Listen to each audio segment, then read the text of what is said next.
सत साहिब भाइयों और बहनों, स्वागत है आपका एक बार फिर आपके अपने चैनल कबीरा लाइब्रेरी पर, जहां हम जानने चलते हैं संत कबीर साहिब की वाणी में छुपे उस अमृत संदेश को जो जीवन को भीतर से रोशन कर देता है।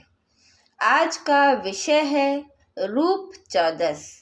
इस दिन लोग अपने रूप और सौंदर्य को निखारने के लिए विशेष स्नान, तेल अभिषेक और सौंदर्य साधन करते हैं।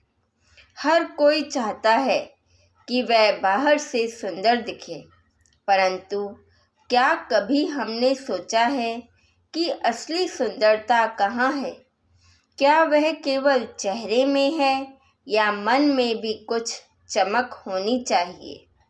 संत कबीर साहिब कहते हैं, मन मलिन तन सुंदरो, देखा जग में कोय, भीतर काली आत्मा, बाहर रूपा होय।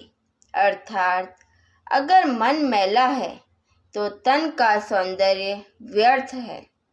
चेहरा चाहे कितना भी उज्जवल क्यों ना हो, अगर विचारों में अंधकार है तो असली रूप तो खो चुका है।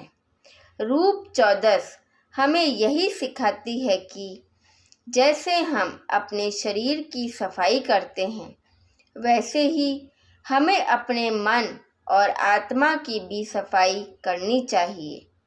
तेल और उपटन से शरीर तो चमक जाएगा, पर सच्चे नाम उपटन से ही आत्मा का रूप निखरता है।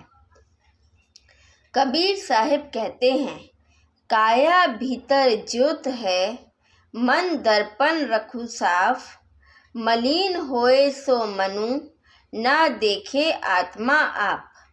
यह वाणी हमें याद दिलाती है कि जब मन शुद्ध होता है तभी भीतर की ज्योति जगमगाती है। भक्ति, सेवा और सच्चे गुरु का ज्ञान ही वह दीपक है जो आत्मा के रूप को प्रकट करता है। रूप 14 के दिन लोग अपने घर को, अपने तन को तो सजाते हैं, पर अगर इस दिन हम अपने मन को भी सजा लें तो जीवन में दिव्यता उतर आती है। संत कबीर जी का संदेश स्पष्ट है, रूप बाहरी नहीं भीतरी होना चाहिए। चेहरे पर नहीं, विचारों में चमक होनी चाहिए, क्योंकि जब आत्मा का रूप सुंदर होता है तब भगवान स्वयं उस भक्त के भीतर बसते हैं। इसलिए आज रूप 14 पर सिर्फ चेहरे पर नहीं, मन पर भी उपटन लगाइए।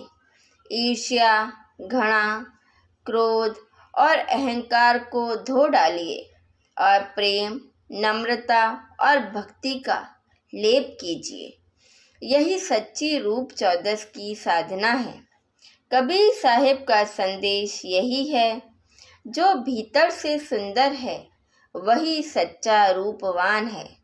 तो आइए इस रूप 14 पर अपने भीतर की सुंदरता को जगाइए और आत्मा के दीपक को प्रज्वलित कीजिए। सत साहिब।